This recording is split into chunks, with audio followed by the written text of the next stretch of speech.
Wyoming News Now starts now.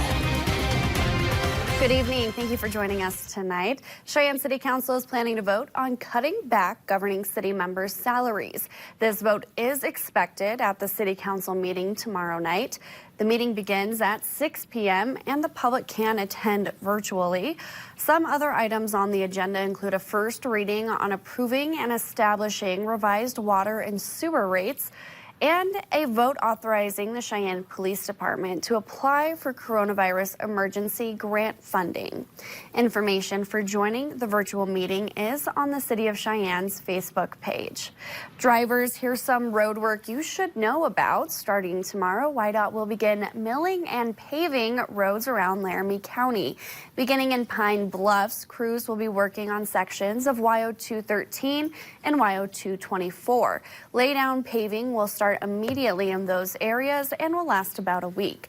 And starting Tuesday, crews will be milling a section of YO 211, Yellowstone Road, and US Highway 30 in Cheyenne.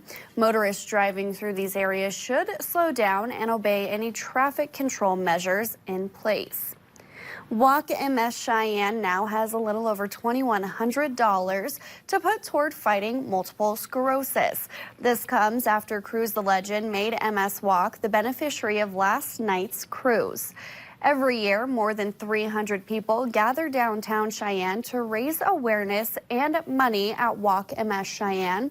Well, this year, the National MS Society rebooted the walk to be held virtually Saturday morning. Cruise the Legend announced on Facebook they wanted to support the cause. People were encouraged to wear orange and decorate their cars as another way to show support for MS. And 2 Cheyenne residents helped those in need over the weekend by hosting donation drives. If you missed out, there is a way you can still help. The generosity of this community is crazy. We actually raised over throughout the whole thing with the online donations, with people donating yesterday, the GoFundMe page and things like that. We actually raised a little over $5,700, which is just insane from this community, not to mention all of the food and everything that was donated.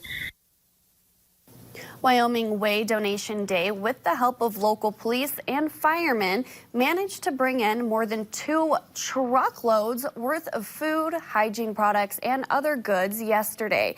The virtual Cheyenne Day of Giving is still going strong, reporting more than $7,000 worth of donations for various agencies in the capital city. The event has extended its duration to help those suffering from the current pandemic and its fallout.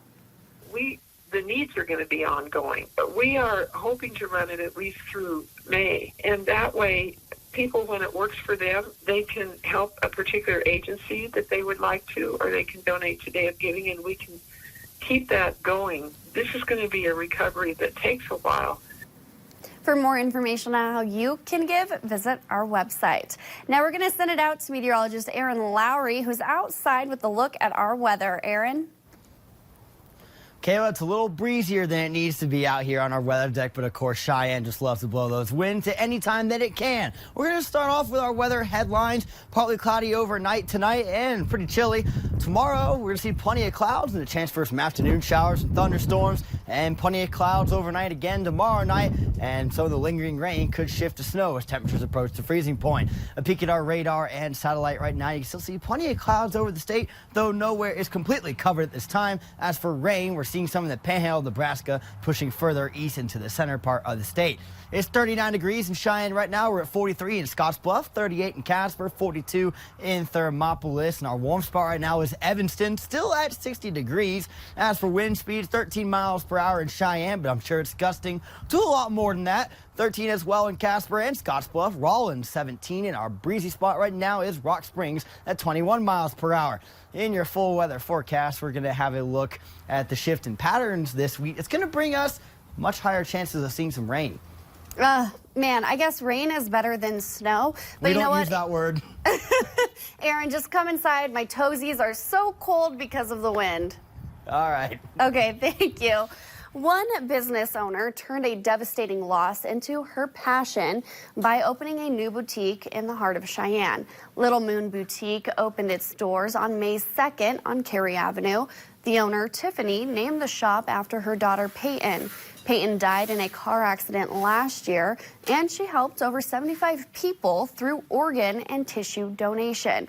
As a way to cope, Tiffany looked into opening a small boutique. She opened up shop in the capital city because she spent most of her life here.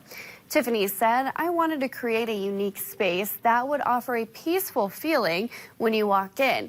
My daughter had this ability to light up a room and bring smiles and laughter to everyone she met. My hope was to create a space that could embody this gift she had." Little Moon offers goods from small women-owned businesses that aren't sold on Amazon or in big batches. To learn more about Little Moon Boutique, check out our app and search Little Moon. JCPenney is the latest retailer to announce it will file for bankruptcy because of the COVID-19 pandemic. Reuters reports the department store will file as soon as next week and plans to permanently close about a quarter of its stores. Right now, it has about 850 locations. It is unclear which stores in Wyoming, if any, will close. The department store first opened in Kemmerer, Wyoming.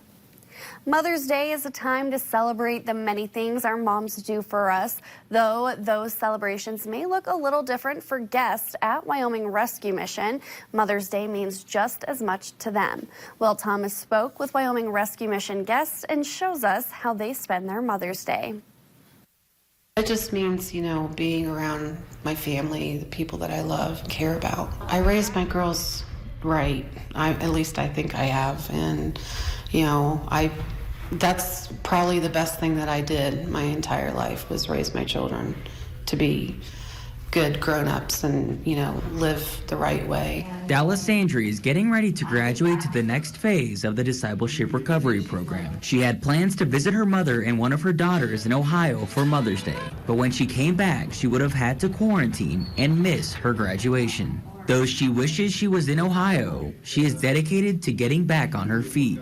I kind of feel an absence, like I wish I was back in Ohio, but I have to be here right now and do this for myself and get myself back on my feet. For another Rescue Mission guest, she has 3 small children, and though it's hard not to be able to see them every day, seeing them on Mother's Day is even more special. It just really is a heartfelt moment to be with my kids and really just celebrate the whole meaning of being a mother. Conkler says it's hard not having her children at times, but she is working to better herself.